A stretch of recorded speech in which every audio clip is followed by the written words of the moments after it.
দোনেৎস্কের কিভরি শহর দখল করার পরে তারপরে যখন সম্মুখ সমরে অগ্রসর হয় তখন আরেকটি শহরের পতনের দ্বারপ্রান্তের অবস্থায় সেখানে তাদের কৌশলগত অবস্থান শক্তিশালী করে ইউক্রেনের বাহিনী।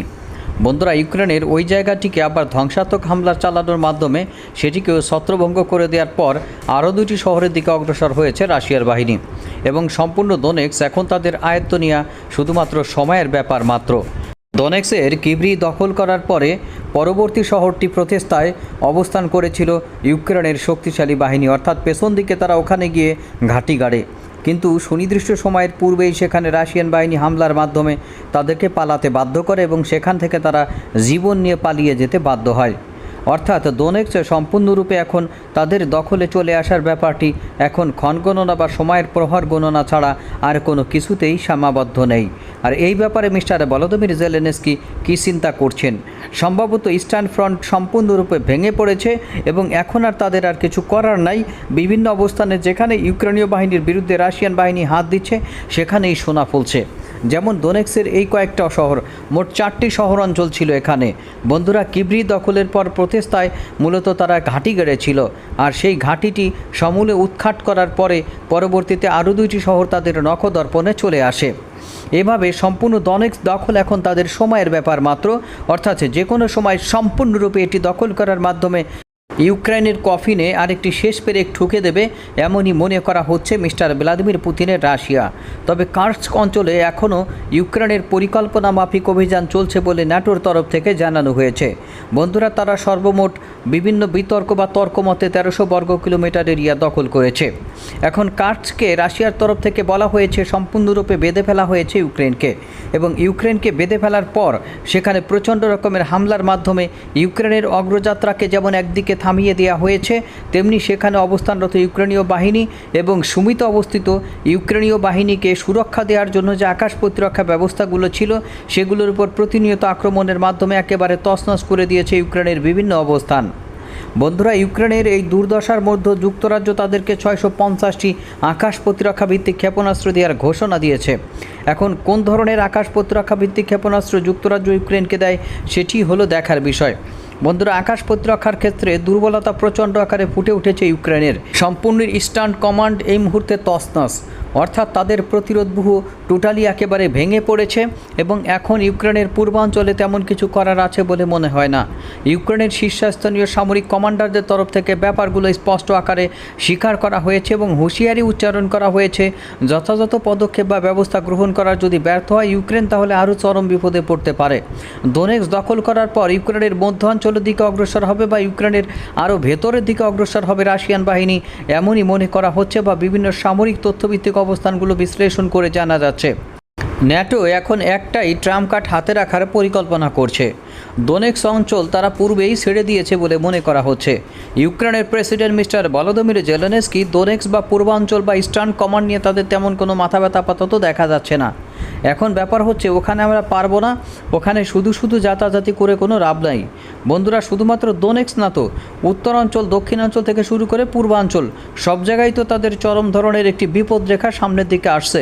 পুরো দোনেৎস্কের 3 দিক থেকে ঘিরে ফেলে একটি উপবৃত্তকার পদ্ধতি অবলম্বন করছে মিস্টার ভ্লাদিমির পুতিনের বাহিনী। বন্ধুরা, সেখানে দোনেৎস্কের উত্তরাঞ্চল, দক্ষিণাঞ্চল এবং পশ্চিমাঞ্চল সব দিকে ঘিরে ফেলে এমন একটি অবস্থা তৈরি করা হয়েছে সেখানে আর তাদের কোনো অপশন নেই। শুধুমাত্র একদিকে, অর্থাৎ যেদিকে খোলা রয়েছে, যেদিকে ইউক্রেনের সাথে তাদের একটি যোগাযোগ রয়েছে, সেটিও দ্রুততম সময়ের মধ্যে এই রেখাটিকে তারা বিচ্ছিন্ন করে দেবে এবং দ্রুততম সময়ের মধ্যে সম্পূর্ণ দোনেৎস্ক যখন রাশিয়ার নিয়ন্ত্রণে চলে আসবে তখনই মোটামুটি এই পূর্ব ইস্টার্ন কমান্ডের হয়তো তাদের পতন ঘটবে বলে মনে করা হচ্ছে। সব দিক বিবেচনায় নিয়ে যে বিষয়গুলো আপনাদের সামনে বলতে চাই তা হচ্ছে, এখন ইউক্রেন সম্ভবত তার পরাজয়ের ব্যাপারটি ঠেকানোর জন্য আরও রাশিয়ার উপরে অধিক মাত্রায় আরও আক্রমণাত্মক হওয়ার জন্য সম্ভবত বিবেচনা করছে। তবে এই প্ল্যানটি কতদূর পর্যন্ত কাজে লাগে সেটি হলো দেখার বিষয়। মিস্টার ভ্লাদিমির পুতিনের মুখপাত্র জাখারোভা বলেছেন যে ইউক্রেনের যে পরাজয়ের ব্যাপারটি ঘনিয়ে আসছে সেটি খুব ভালোভাবে বোঝা যাচ্ছে।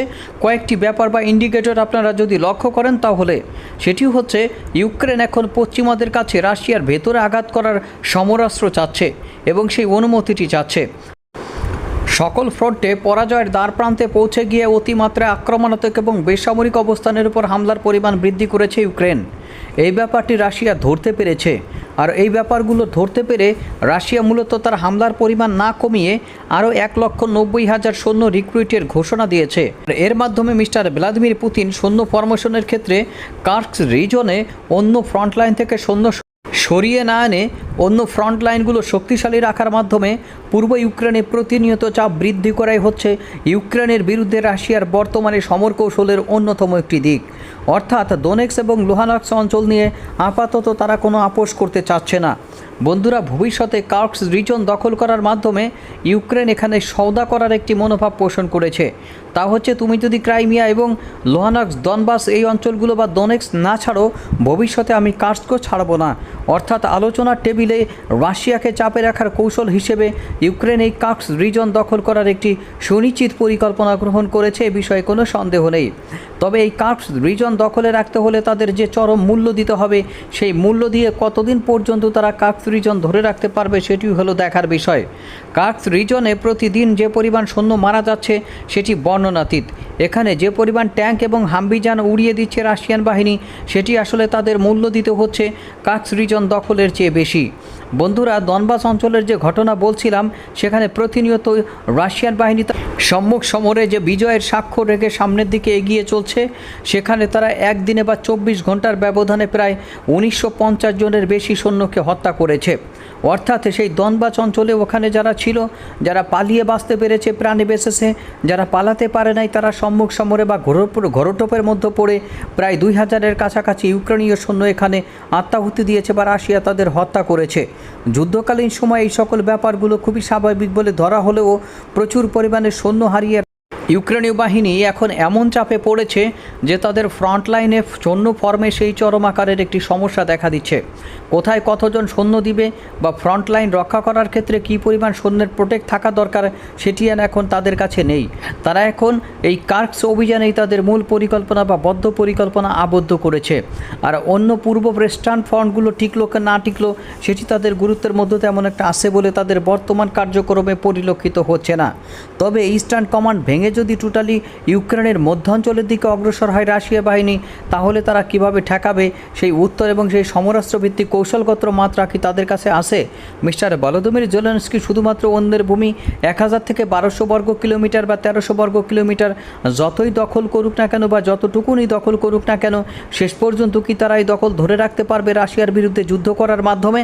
আমার মনে হয় রাশিয়াকে যদি দ্রুততম সময়ের মধ্যে আপনার আলোচনার টেবিলে আনা না যায় বা দ্রুততম সময়ের মধ্যে এই ব্যাপারে একটি সিদ্ধান্ত গ্রহণ করা না যায়, তাহলে সেটি ধরে রাখা ইউক্রেনের জন্য চরম চ্যালেঞ্জের হবে। কারণ একটি অঞ্চল, বিশেষ করে আপনি একটি দেশের মতো, রাশিয়ার মতো একটি দেশের বিরুদ্ধে তার মাটি ধরে রেখে তার অভ্যন্তরে সমরাস্ত্র মোতায়েন করে শুধু পানি খাবেন, এই ব্যাপারটি তো অবশ্যই মিস্টার ভ্লাদিমির পুতিন মেনে নেবেন। এবং সে তার সর্বোচ্চ শক্তি প্রয়োগ করে এখন কার্স্কের অভ্যন্তরে যে সকল সৈন্য সীমা ছিল, এখনও পর্যন্ত প্রায় 10,000-এর উপরে ইউক্রেনীয় সৈন্যকে হত্যা করেছে রাশিয়ান বাহিনী শুধুমাত্র কার্স্কেই। সুতরাং আপনি এ ব্যাপারে কী বলতে চাচ্ছেন এবং আপনাদের বক্তব্য কী? আরও যদি 6 মাস বা 5 মাস অথবা 4 মাস যাই বলেন না কেন, কার্স্কের অভ্যন্তরে মিস্টার ভ্লাদিমির পুতিনের এগেনস্টে রাশিয়ান বাহিনী তাদের সৈন্যকে ডিপ্লয় রাখে, তাহলে আরও বাকি 10,000 বা 15,000 ধরে রাখেন, এখানে তারা শেষ পর্যন্ত শেষ নিরীক্ষা ত্যাগ করার জন্য হয়তো প্রস্তুত থাকতে পারে। সেটি কি তারা শেষ পর্যন্ত ধরে রাখতে পারবে? আমার কাছে খুবই সেলুকাস মনে হয়। কারণ সামগ্রিক বাস্তবতার ভিত্তিতে এই অঞ্চল ধরে রাখতে হলে তাদের যে সকল মূল্য চুকাতে হবে, সেই মূল্য চুকিয়ে শেষ পর্যন্ত তারা সেখানে ধরে রাখতে পারবে কিনা মিস্টার ভলোদিমির জেলেনস্কি শেষ পর্যন্ত এই কার্স্কও হারাবে। মিস্টার ভলোদিমির জেলেনস্কি শেষ পর্যন্ত আপনার পূর্ব কমান্ড তো হারাইছেই, এবং আরও যে সকল অঞ্চল রয়েছে সেখানে হারানোর প্রায় দ্বার প্রান্তে চলে গেছে। অর্থাৎ এই অঞ্চল দিয়েই হবে মিস্টার ভ্লাদিমির পুতিনের পরবর্তী ঘাপান। আপনাদের কি মনে হয়? বন্ধুরা, দোনেক্স অঞ্চল দিয়ে তারা ইউক্রেনের অভ্যন্তরে বা আরও গভীরে প্রবেশের পর তারপরে মিস্টার ভ্লাদিমির পুতিন হয়তো ইউক্রেনকে 2 ভাগ করে কিয়েভের দিকে রওনা দেওয়ার একটি সিদ্ধান্ত গ্রহণ করতে পারেন। অর্থাৎ এখন আর কোনো দখলের সীমারেখা নাই। রাশিয়ার সিকিউরিটি কাউন্সিলের প্রধান মিস্টার দিমিত্রি মেদভেদ এই ব্যাপারে সুস্পষ্ট করে বলেছিলেন, যেহেতু রাশিয়ান বাহিনী শত্রুর দ্বারা আক্রান্ত, সেহেতু আমাদের ধৈর্যের পরীক্ষা না নিয়ে আমাদের এমন কিছু করা উচিত যার মাধ্যমে আমরা পুরোপুরি কিয়েভের অভ্যন্তরে এবং কতদূর পর্যন্ত ইউক্রেনের ধরনের অগ্রসর হব তার কোনো সীমারেখাই রাখা উচিত নয়। তিনি কোনো সীমারেখা রাখতে চান না। তিনি সম্পূর্ণ কিয়েভ রাশিয়া বা রুশ ফেডারেশনের অন্তর্ভুক্ত করে পরবর্তীতে একটি নতুন রাষ্ট্র ব্যবস্থা তৈরি করতে চান এখানে। সুতরাং দেখা যাক মিস্টার দিমিত্রি মেদভেদের এই বক্তব্য বা এই সকল অভিপ্রায় মিস্টার ভ্লাদিমির পুতিন কোনভাবে গ্রহণ করেন। ভবিষ্যতে যদি সম্পূর্ণ ইউক্রেনের দিকে নজর দেওয়া হয় তাহলে কোন ধরনের ইউক্রেন হবে সেটিও এখন দেখার বিষয়। তবে আপাতত যে অবস্থা দেখা যাচ্ছে তাতে ইউক্রেনের জন্য ভালো কোনো সংবাদ দেখতে পাচ্ছি না।